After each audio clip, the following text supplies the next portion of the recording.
देखिए, आज देखेंगे औरंगजेब की धार्मिक नीति, उसके समय के वंशकला और उसके समय की रचनाएं। यानी पिछले क्लास में आप लोगों को मैं पुरंदर की संधि उसके संबंध में हमने बताया था। यानी पुरंदर की संधि कब हुई थी? 22 जून 1665 ईस्वी में हुई थी, ठीक ना? और वह संधि किसके साथ हुई थी? जय सिंह और शिवाजी के बीच हुई थी। शर्तें क्या थी पिछले क्लास में मैं बता दिया हूं। आज हम देखेंगे औरंगजेब के धार्मिक नीति देखेंगे। देखिए, उसके धार्मिक नीति के विषय में आप जानेंगे आज। धार्मिक नीति,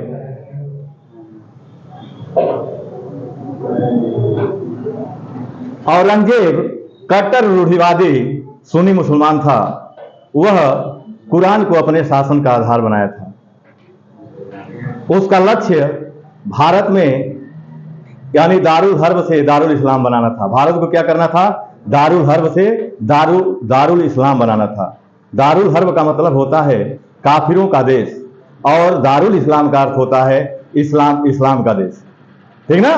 तो उसने भारत को क्या बनाना चाहता था? यानी काफिरों के देश से इस्लाम का देश बनाना चाहता था, ठीक ना?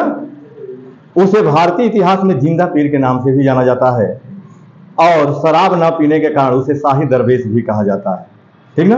अपनी कट्टरता का परिचय देते हुए धार्मिक नीति के तहत औरंगजेब ने यानी सिखों पर कलमा खुदवाने की प्रथा को बंद कर दिया, नौरोज उत्सव को मनाने पर प्रतिबंध लगा दिया, शराब पीने पर प्रतिबंध लगा दिया, भांग की खेती करने पर प्रतिबंध लगा दिया। उसके बाद उसने अपने शासन के 11वें वर्ष झरोखा दर्शन देने की प्रथा पर प्रतिबंध लगा दिया, और अपने शासन के 12वें वर्ष तुलादान प्रथा पर प्रतिबंध लगा दिया। आपको पता होना चाहिए कि तुलादान प्रथा का मतलब जानते हैं क्या होता है?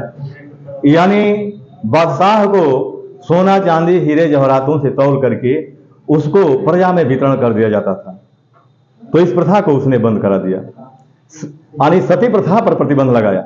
यानी औरंगजेब ने 1663 में सती प्रथा पर प्रतिबंध लगा दिया, जुआ खेलने पर प्रतिबंध लगा दिया, ठीक ना? तो उसने धार्मिक नीति के तहत इतना कार्य किया। उसके बाद उसने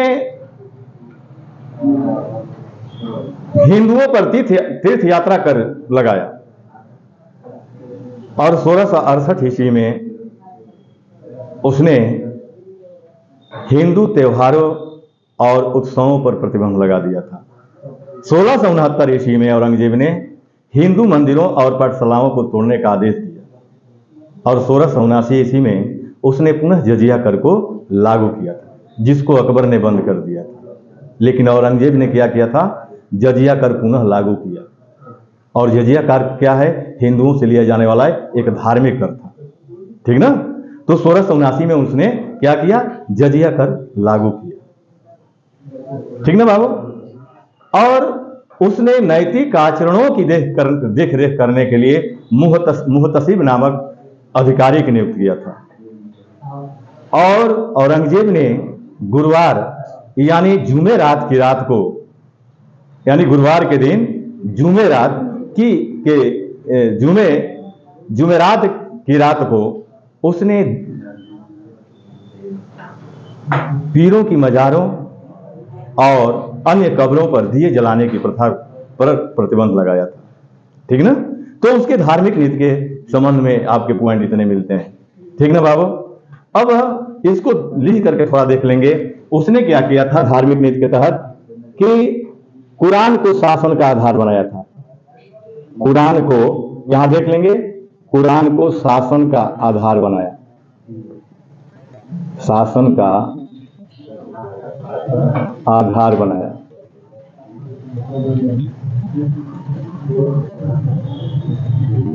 दूसरा पॉइंट, उसका लक्ष्य जो था, लक्ष्य भारत को दारुल हर्ब से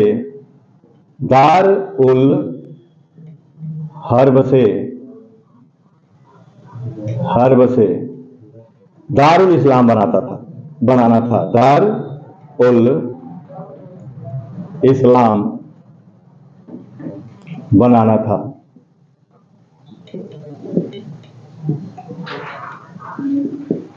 ठीक ना। अनेक काफिरों के देश से इस्लाम का देश इसको बनाना चाहता था। यानी दारुल हर्ब का मतलब क्या होता है? काफिरों का देश। और दारुल इस्लाम का मतलब क्या होता है? यानी इस्लाम का देश। तो इसका जान लीजिएगा, ये 2 पॉइंट। उसके बाद क्या किया था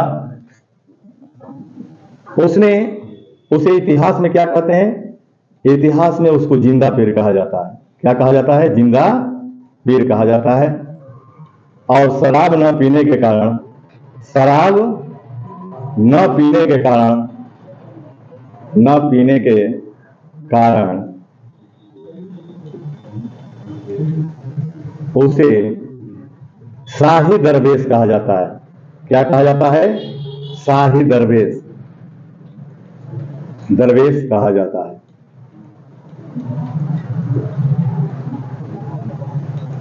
अब देखेंगे कि अपनी कट्टरता का परिचय देते हुए उसने क्या किया था।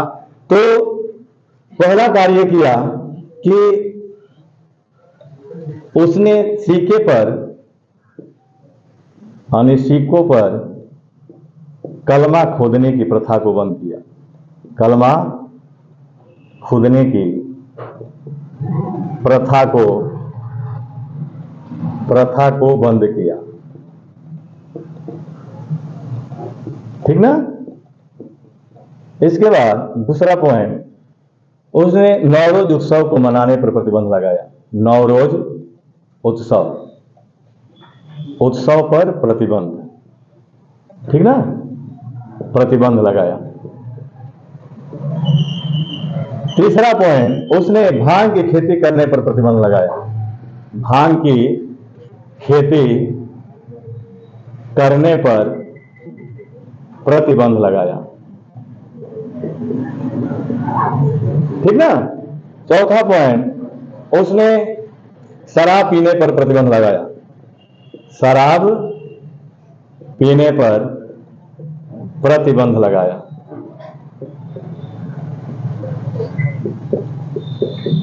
ठीक ना।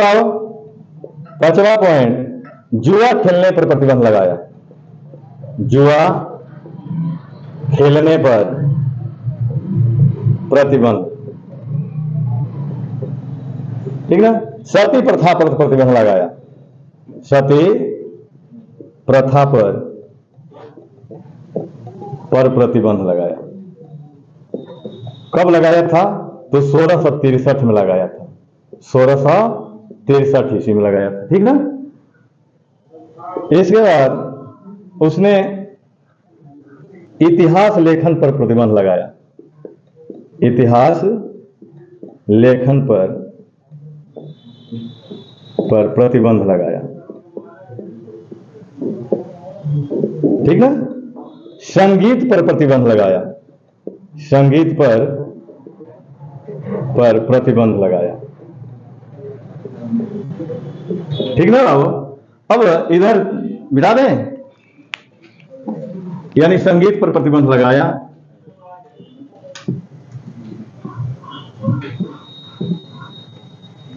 अब देखेंगे कि संगीत पर प्रतिबंध लगाया, जबकि इसके समय जो इतिहास पर लेखन पर प्रतिबंध देख रहे हैं, ठीक है, वो इतिहास पर लेखन पर प्रतिबंध लगाया था, लेकिन इसके समय बहुत सी रचनाएं लिखी गई जो बाद में बताएंगे।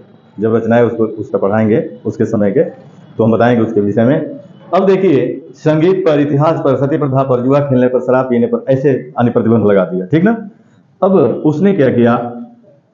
हिंदुओं पर तीर्थ कर लगाया। हिंदुओं पर तीर्थ कर लगाया। ठीक ना। अगला पॉइंट, 1668 ईस्वी में, कब? 1668 ईस्वी में उसने हिंदू त्योहारों और उत्सवों पर प्रतिबंध लगा दिया। ठीक ना। यानी हिंदुओं के त्योहारों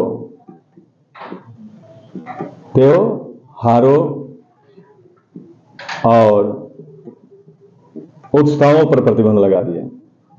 उत्सवों पर प्रतिबंध लगा दिया। ठीक है। 1669 ईस्वी में औरंगजेब ने हिंदू मंदिरों और पाठशालाओं को तोड़ने का आदेश दिया था। यानी हिंदू मंदिरों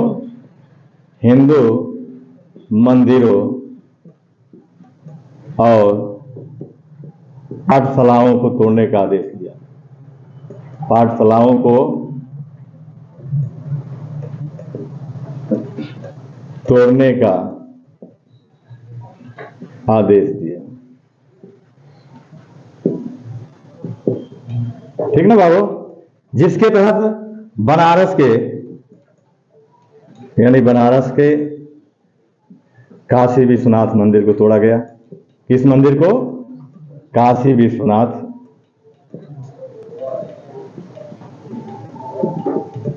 मंदिर को तोड़ा गया। ठीक ना।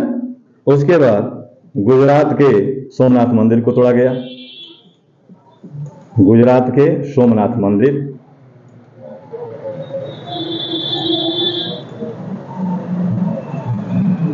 ठीक ना। उसके बाद मथुरा के केशव मंदिर। मथुरा के केशव मंदिर।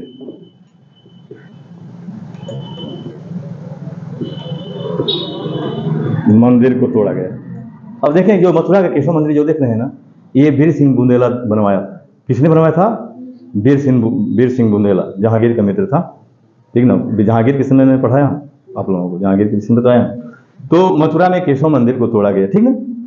इसके बाद उसने नैतिक आचरणों की रेख करने के लिए मुहतसिब नामक अधिकारी, कौन सा अधिकारी?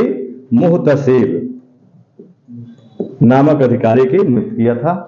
और गुरुवार के दिन जुमेरात की रात को पीरों की मजारों और अन्य कब्रों पर दिए जलाने की मनाही कर दिया था। उस पर प्रतिबंध लगाया था। तो ये औरंगजेब के धार्मिक नीति के तहत इतने पॉइंट आते हैं। ठीक ना बाबू। अब देखेंगे वास्तुकला, उसके समय के वास्तुकला। देखिए, औरंगजेब को ललित कला में रुचि नहीं थी, लेकिन उसके समय के जो वास्तुकला के उदाहरण हैं, उसमें लाल किले में जो निर्मित मोती मस्जिद है, पहला जो है कि नहीं, यानी उसने क्या किया? लाल किला दिल्ली, लाल किला कहां है? दिल्ली में है। उसमें मोती मस्जिद बनवाया है। वास्तुकला का दूसरा उदाहरण उसके समय का आपका बादशाही मस्जिद है। कौन सी मस्जिद है?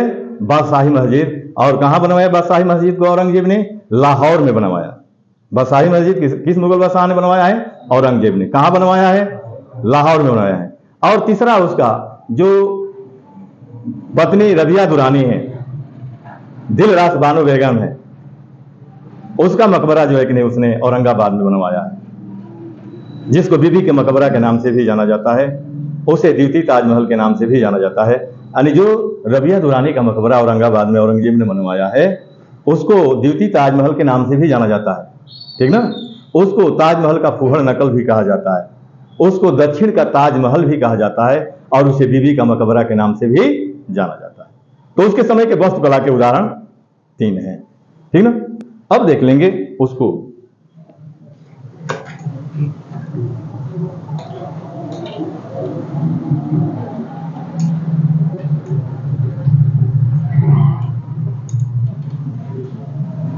वास्तुकला किसके समय की वास्तुकला?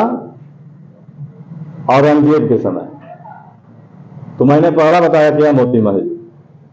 मोती मस्जिद। और मोती मस्जिद कहां है बाबू? लाल किला में है। पहले तो लाल किला में देखिए, लाल किला में है। और लाल किला कहां है? दिल्ली में है। ठीक ना। दूसरा वास्तुकला का उदाहरण बादशाही मस्जिद है। कौन सा है? बादशाही मस्जिद। बादशाही मस्जिद। और ये कहां है? लाहौर में। बादशाही मस्जिद किसने बनवाया है? औरंगजेब ने बनवाया है। तीसरा पॉइंट, रबिया दुरानी का मकबरा। रबिया दुरानी का मकबरा। और ये कहां है? ये औरंगाबाद में। औरंगाबाद। ठीक है ना। अब देखेंगे इसको किन किन नामों से जाना गया है, यहां थोड़ा ध्यान देंगे। इसको बीबी का मकबरा कहते हैं। क्या कहते हैं? बीबी का मकबरा कहते हैं। इसको द्वितीय ताजमहल कहते हैं। क्या कहते हैं? द्वितीय ताजमहल। ठीक ना बाबू। इसको ताजमहल का फूहड़ नकल कहते हैं। ताजमहल का फूहड़ नकल। ठीक ना बाबू। आज इसको दक्षिण का ताजमहल भी कहते हैं। क्या कहते हैं? दक्षिण का ताजमहल। ठीक ना। तो ये अब देखिए चौथा एक और है, वो पिंजौर गार्डन का निर्माण भी कराया था पंचकुला जिला हरियाणा में। यानी चौथा यहां देख लेंगे, चौथा पॉइंट पिंजौर गार्डन। क्या? पिंजौर गार्डन। और पिंजौर गार्डन कहां है? पंचकुला में है। पंचकुला ये हरियाणा का जिला है। कहां का है? हरियाणा में है। और इसको जानते हैं किसने बनवाया था? औरंगजेब और उसका चचेरा भाई फिदाई खां। कौन बनाया था? फिदाई खां। ठीक ना। तो वास्तुकला, उसके समय के वास्तुकला के ये चार उदाहरण मिलते हैं। अब देखेंगे औरंगजेब कालीन रचनाएं। मिटा दें इसको।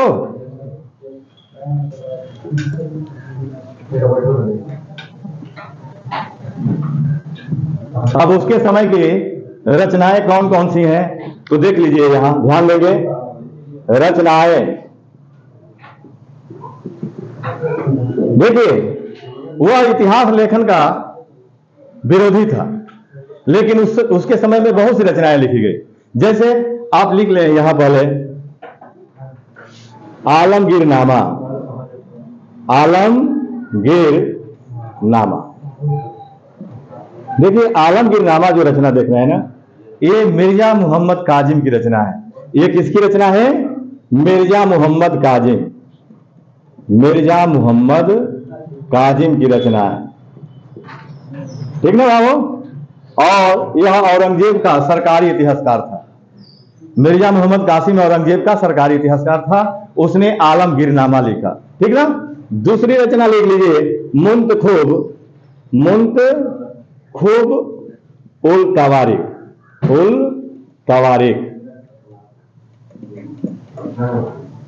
ये खफी खां ने लिखा है। किसने लिखा है? खफी खां। और ये गुप्त रूप से लिखा था, ये छुप करके लिखा था दरबार में। ये जो रचना देख रहे हैं मुंतखब उल तवारीख, ये छुप करके लिखा था, गुप्त रूप में लिखा था। ठीक ना। उसको पता नहीं चल पाया।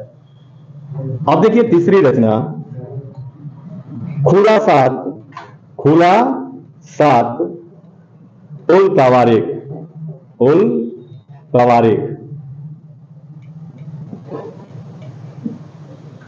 और एक सुजान राय ने लिखा है। किसने लिखा है बाबू? सुजान राय की रचना है। चौथा फुतुहाते आलमगीरनामा। फुतुहात ए आलमगिरी।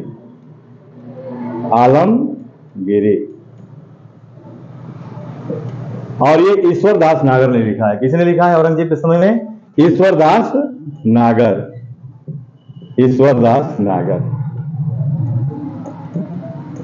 ठीक ना। पांचवी रचना मुआसिरे आलमगिरी।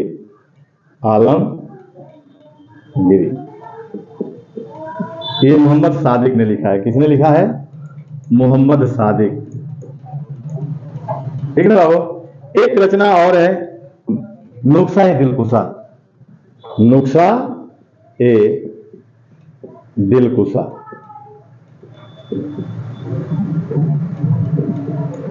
और ये रचना भीमसेन बुरहानपुरी की रचना है। बुरहानपुर महाराष्ट्र के रहने वाले थे। तो किसने लिखा है? भीमसेन बुरहानपुरी। बुरहानपुरी, ठीक ना बाबू? तो ये उसके समय की रचनाएं हैं, ठीक ना? तो आज हम यहीं तक रहने दें, फिर कल औरंगजेब कालीन जो विद्रोह हुए हैं उसको देखा जाएगा, ठीक ना? औरंगजेब के तीसरे पार्ट में। तो आज रहने दें।